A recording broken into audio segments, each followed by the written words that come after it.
9h09. Você está no diálogo da Rádio Evangelizar, a sua benfeitora nacional.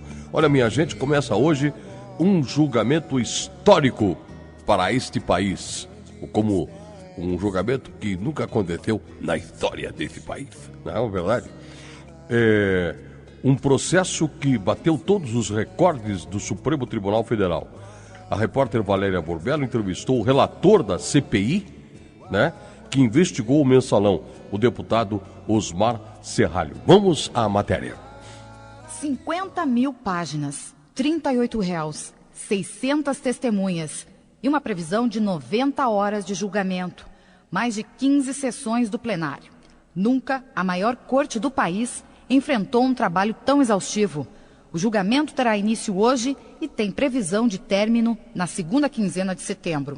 Sobre isso, converso agora com o relator da CPI do Mensalão, deputado Osmar Serralho. Muito obrigada pela sua disponibilidade, deputado. Bom dia. Bom dia, Valéria. É um prazer estar falando com a Rádio Evangelizar, que de fato tem uma missão nesse país. Eu nem diria Paraná, é país. O senhor tem se aborrecido e atacado com muita veemência aí, quem tem dito, né, deputado, que o Mensalão, na verdade, se trata de Caixa 2. Quando, na verdade, estamos falando aí de um trabalho imenso feito pela CPI. O que o senhor tem a dizer sobre isso, deputado? Então, é exatamente isso que eu tenho insistido, né? Porque tudo bem que eu tenha sido o coordenador, porque eu fui o relator da CPI, que é quem organiza os trabalhos e é quem disciplina as oitivas, que a gente diz que são os interrogatórios, os depoimentos, tudo. E a produção de provas, né? Eu acompanhei, coordenei tudo ao longo de 11 meses. Então são os dados que foi um deputado do Paraná que fez a coordenação. O relatório, claro que nós fizemos, mas ele foi aprovado em plenário de uma comissão que era composta de 32 membros. Eram 16 senadores da República e 16 deputados federais. Então, não é uma coisa que você possa imaginar que você leve a público com políticos desse nível e que não tenha sustentação. Depois de nós, passou pelo Ministério Público, pelo Procurador-Geral da República, passou pelo ministro Joaquim Barbosa, e todos eles aceitando aquela documentação como sendo procedente. Não fosse assim, não teria prosseguido. Então é um trabalho consistente. A gente acredita no resultado. Não queremos incisivo demais, mas não pode também não acontecer nada. Você tem uma auditoria do Banco do Brasil que confirma que o Banco do Brasil, de 78 milhões, ele conseguiu, por amostragem, fazer uma conferência de em torno de 50 e poucos milhões. Quer dizer, 2/3 do valor. Desses 50 e poucos milhões que o Banco do Brasil auditou, ele verificou que 23 milhões simplesmente não tinham nada, foram dados para o Marcos Valério. Para não dizer que do 23 ao 55, aí ele deu material, mas que também foi julgado inconsistente. Esse dinheiro todo era para o Marcos Valério fazer publicidade só do cartão Visa, não é a conta do Banco do Brasil, era só do cartão Visa. E o Marcos Valério não conseguiu comprovar nada. Quer dizer, ele fez o mínimo de divulgação e o resto, literalmente, carreou por esse sistema todo aí. E essa demonstração dos recursos, quem fez foi o próprio Marcos Valério. Quem deu a lista daqueles que foram beneficiados com os recursos que saíram do Banco BMG de Minas Gerais e do Banco Rural, foi o Marcos Valério, porque todo mundo negava tudo, não existia nada. O Marcos Valério só revelou quando nós já tínhamos documentos à mão, não tinha mais o que esconder. Mas só que o que ele fez? Ele deu a lista. Essa lista, só essa lista em si, já é uma demonstração de crime. No que você diga que não tem mensalão, você não pode negar, e aí eles falam que é Caixa 2, e Caixa 2 não é crime? Mas e se você fosse o adversário político de alguém que usou desses mecanismos todos, e graças a essa ilicitude ganhou de você, você acharia normal? Você anda na linha, você obedece à lei, e enquanto isso o outro desborda de tudo. Então, tanto faz se é mensalão ou Caixa 2, o crime existe. Agora, deputado, na hora do julgamento, o que os ministros devem considerar? Estamos falando aí de um esquema de corrupção que marcou a história do país, com episódios aí até que envergonham a opinião pública.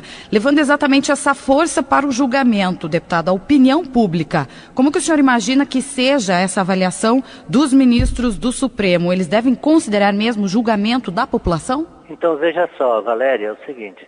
Eu sou advogado. Então, quando você lê no jornal que o fulano foi condenado, ou o fulano foi absolvido, você está muito distante dos fatos. Você imagina que foi feita justiça, porque você não sabe os detalhes, você não viu testemunho, você não viu nada. Agora, nesse caso, a sala do fórum foi pública, na televisão. O povo brasileiro assistiu os depoimentos. Aí fica assim, não, eles foram... alguém estava sendo coagido? O povo viu se alguém estava sendo coagido. E se fosse, já faz 5 anos, eles podiam ter eventualmente processado alguém. Nós temos um mundo de comprovantes que conduzem à convicção de que não é possível que diante disso tudo nada aconteça.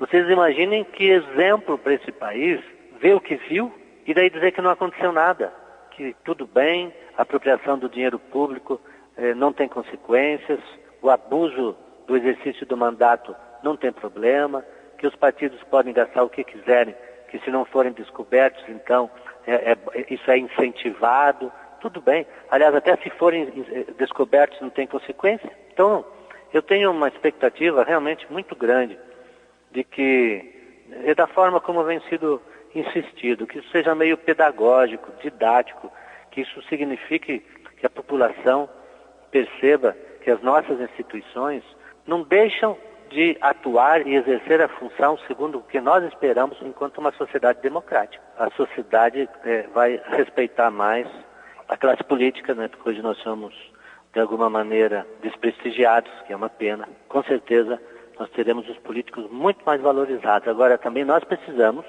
ser responsáveis quando nós escolhemos os políticos. Nós é que somos os que escrevemos a nossa história. A opinião pública, nesse caso, ela se autoformou, porque ela foi se convencendo ao longo da CPI da bandalheira que houve. Muito bem, deputado. Desejamos então a você sucesso nessa etapa decisiva e muito importante para os brasileiros. Deputado Osmar Serralho, relator da CPI, que investigou o mensalão e concedeu gentilmente essa entrevista para a Rádio Evangelizar. Muito obrigada pela sua disponibilidade, deputado. Imagina, obrigado a você, Valéria, e um abraço para o nosso grande missionário aí, o Padre Manzotti.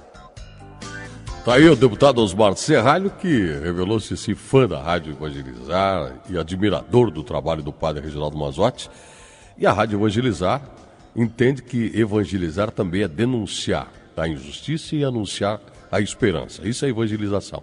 Agora, depois dessa belíssima matéria que ela montou para nós, a Valéria fala ao vivo para a gente, colhendo aí a percepção do povo brasileiro, do povo curitibano, sobre este fato marcante. O pessoal está voltado para esse assunto, está preocupado ou não, Valéria? Bom dia. Bom dia, Sérgio. Bom dia a todos os ouvintes. Olha, Sérgio, por todos os lugares que você anda, em todos os lugares que você para, houve conversa assim aqui ou ali, mas nas últimas semanas o que esteve em pauta mesmo e fazendo parte do cotidiano das pessoas é exatamente esse julgamento que está surpreendendo justamente pela própria extensão, né? É um mensalão. Hoje os réus serão julgados pelo Supremo Tribunal Federal, mas lógico que nós podemos também não podemos deixar de ouvir a vítima disso tudo, né? Os brasileiros, a sociedade. Estou aqui com o Jean Reis, ele é eletrotécnico. Já estamos falando aí de um esquema de corrupção. Você sabe como que esse esquema, corrupção, né, influencia na sua vida? Sei, tenho plena convicção disso, que é por causa desse esquema de corrupção que começou com uma desculpa de arrecadar dinheiro para a campanha e depois foi para o bolso de muita gente, milhões e milhões e bilhões de reais, deixa a gente sem escolas, deixa a gente sem atendimento médico, cirurgias que são adiadas. Então, eu espero que esse julgamento seja muito duro com esse pessoal que encabeçam esse mensalão, porque, infelizmente, a cultura do nosso eleitorado não vai punir esse pessoal nas urnas. Então, eu espero que o nosso tribunal lá consiga pôr essa gente na cadeia. Você acha que toda a sociedade que tem esse mesmo entendimento que você demonstrou agora? Infelizmente, é uma parte pequena. A maioria das pessoas pensam que isso não afeta tão diretamente a sua vida, né? Que fulano de tal roubou uma quantia do governo e pôs no bolso, isso não vai levar a nada no cotidiano dela, mas vai refletir, sim, como eu já falei, nas escolas, nos postos de saúde e em todo o atendimento que precisa socialmente. O que você espera desse julgamento, Jean? Olha, eu sou um pouco duro, espero punição máxima dentro da nossa lei para todos. Seria melhor como se fosse na China, né? Uma execução de um político desse, mas tendo a pena máxima aqui seria, que eu acho muito difícil de acontecer, mas eu espero que aconteça. Tá certo, muito obrigada pela entrevista. Conversei então com Jean Reis, ele é eletrotécnico. Estou aqui também com Lucas Leal dos Reis, eletricista. Lucas, você acha que o país muda ao final deste evento? Olha, eu acho que o país deveria mudar ao final desse evento, mas pelo seguinte, o que acontece? Eu sou obrigado a discordar um pouco do que o Jean Reis falou, que é meu pai. Eu acho que se eu parar uma pessoa aqui de 12 a 60 anos na rua e perguntar sobre a situação política, social do Brasil, o que ela acha disso, ela vai me responder que é péssima, né? Então, eu acho que o que tem que mudar, na realidade, é a consciência do brasileiro enxergar a política e enxergar o poder que ele tem nas mãos, né? O poder de eleitor que ele tem. Então, eu acho que a punição para esses políticos, para todo mundo envolvido, isso depende do STF. Eu espero que eles façam o melhor possível, o melhor trabalho, mas eu acho que, acima de tudo, o próprio brasileiro que tem que chegar a esse nível de não ficar só assistindo televisão e assistindo jogo de futebol, que o cara tem que saber que, assim, que esses caras estão lá no poder porque a gente colocou eles lá, né? É isso que eu espero, assim. Eu espero realmente que o brasileiro, com esses eventos, até que isso seja, então, pro nosso crescimento. Então, que ele olhe na cara de cada um dos caras que está lá e fale, pô, na próxima eleição eu não vou votar nesse cara. Porque ele pode se ver livre do STF, mas ele não pode se ver livre da gente, do eleitor. Você vai acompanhar, então? Ah, sim, eu sempre acompanho. Então tá certo. Está dada a dica aí, né, para todos os brasileiros acompanhar esse julgamento histórico para a conjuntura atual do país. A mesma expectativa de todos os brasileiros, Sérgio, é imensa para logo mais às 14 horas, 2 horas da tarde, a Corte inicia, então, no Supremo Tribunal Federal, o julgamento dos 38 réus. Sérgio. Muito obrigado, viu, Valéria? Eu fico muito feliz quando observo que existem brasileiros lúcidos e parece que isso está cada vez crescendo mais, a dona de casa, o trabalhador, a trabalhadora, o motorista de táxi, o engenheiro, o médico, o engraxate, o lavrador, todo mundo está atento. Não adianta mais querer enganar o povo. E eu acho que a resposta será dada agora nas urnas. O pessoal está enganado, pensando que pode enganar todo mundo ao mesmo tempo. Uma reportagem bonita e uma lucidez, inclusive, da participação dos nossos ouvintes. E a gente fica feliz por poder contribuir com esta lucidez, com esse esclarecimento. Chega de bobagem, gente. Vivemos com muita futilidade. Ser feliz, ser alegre, contar uma piada, escutar uma música boa é uma coisa.